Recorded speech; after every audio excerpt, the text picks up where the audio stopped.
ஆனந்தி, வழக்கமாக சுதந்திர தினத்தை ஒட்டி சுதந்திர தின நிகழ்ச்சிகள் நிறைவடைந்த பிறகு அன்று மாலை அனைத்து அரசியல் கட்சிகளுக்கும் ஆளுநர் மாளிகை என்றழைக்கப்படும் மக்கள் பவனில் தேநீர் விருந்தை ஆளுநர் அர்லேக்கர் அளிப்பது வழக்கம்.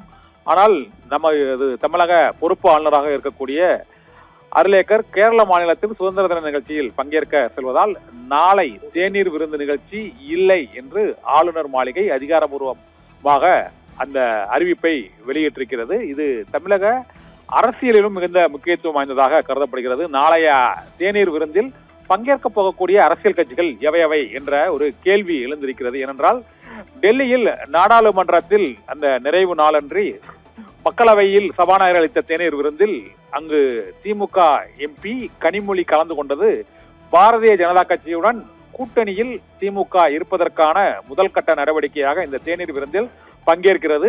இந்தியா கூட்டணியில் இல்லை என்பதை உறுதிப்படுத்தும் வகையில் இந்த தேநீர் விருந்தில் கனிமொழி பங்கேற்றதாக கூறப்பட்டது. அதற்கு பதிலளித்த திமுகவினர் சென்னையில் ஆளுநர் மாளிகையில் நடைபெறக்கூடிய தேநீர் விருந்தில் தமிழக வெற்றி கழகம் பங்கேற்றால், முதலமைச்சரோ அல்லது அமைச்சர்களோ பங்கேற்றால் பாரதிய ஜனதா கட்சியுடன் தாவேகா கூட்டணி என எடுத்துக்கொள்ளலாமா என்று சமூக வலைதளங்களில் பதில் கேள்வி எழுப்பியிருந்தனர். இப்போது இந்த சர்ச்சைகளுக்கு முற்றுப்புள்ளி வைக்கக்கூடிய வகையிலும் தமிழக வெற்றி கழக அரசுக்கு அரசியல் ரீதியான நெருக்கடியை தவிர்க்கும் வகையிலும் ஆளுநர் அர்லேக்கர் தேநீர் விருந்தை நாளை ஆளுநர் மாளிகையில் இல்லை, நடத்தப் போவதில்லை என்று அறிவித்து விட்டார். அவர் கேரளாவுக்கும் ஆளுநர், தமிழகத்திற்கும் பொறுப்பு ஆளுநர் என்பதால் கேரளாவில் நடைபெறக்கூடிய சுதந்திர தின நிகழ்ச்சியில் ஆளுநர் விஸ்வநாத் அர்லேக்கர் பங்கேற்க இருக்கிறார் என்றும், அதனால் சென்னையில் ஆளுநர் மாளிகையில் தேநீர் விருந்து இல்லை என்று அறிவித்திருக்கிறது. அதனால் நாளை ஆளுநர் மாளிகையில் நடைபெறக்கூடிய தேநீர் விருந்தை புறக்கணிக்க போவது யார், பங்கேற்க போவது யார் என்ற சர்ச்சைக்கு